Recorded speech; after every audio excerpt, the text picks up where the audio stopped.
Long, long ago, in an age now past, this star was as paradise.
Long, long ago, in an age now past, this star was as paradise.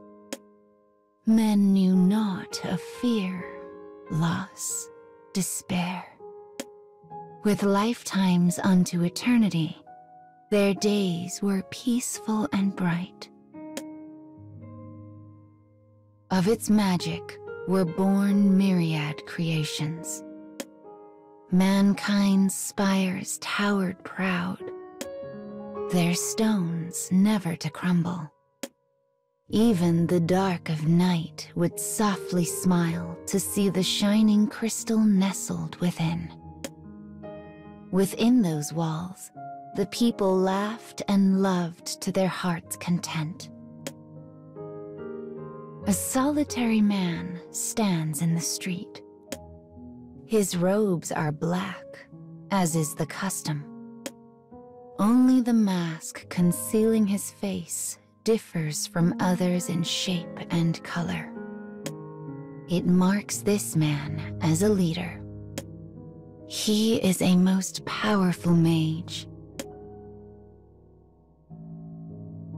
Early as always, I see. Beside the man, a companion appears, a beloved and trusted friend.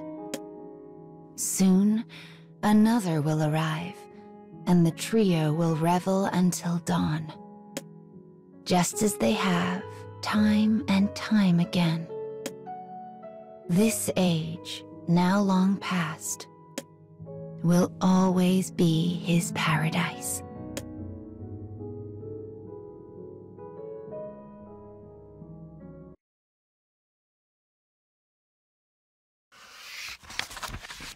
The end arrives all too suddenly. Calamity swallows the star. Meteors rain in cataclysmic deluge, as if to scour away all life. Land buckles, cities burn, blood flows. The powerful mage and his clever fellows create a god that will stabilize the star, sacrificing half of mankind to do it. The dark god they birth does its work. When the danger has passed, the people gaze upon their ruined world. We must put this right. We shall return to paradise. They further sacrifice unto their god. Yet some would oppose them.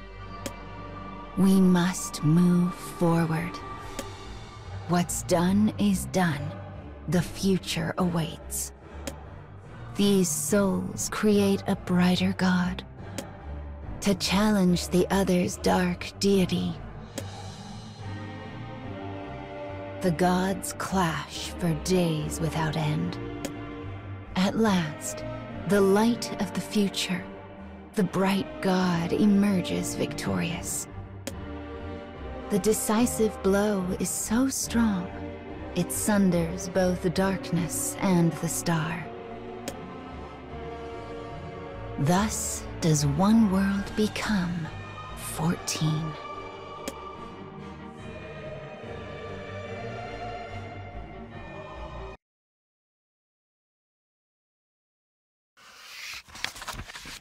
Light triumphs with a sundering blow.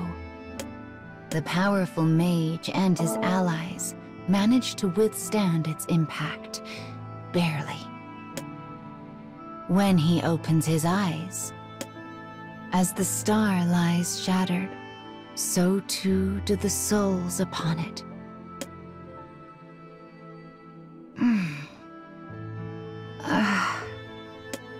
Pitiful moaning of malformed creatures. They can no longer shape words. Language, culture, knowledge, forgotten. Such an outcome is unbearable. The man throws himself into restoring his star, his people, his paradise. Decades, centuries, millennia pass. As he works tirelessly, the wretched creatures begin to learn. They speak in new tongues. They worship new gods. They forge new histories. He looks upon this and is repulsed. These wretches are fragile and weak. They can barely comprehend magic. Ignorant, intolerant, misbegotten husks, fighting each other without aim or end. Their pitiable lives are fleeting. In the simplest of ways, they die and die. Yet they claim the mantle of mankind. Absurd, abhorrent, intolerable. No matter what he does, no matter how much time passes, the hatred and heartbreak remain.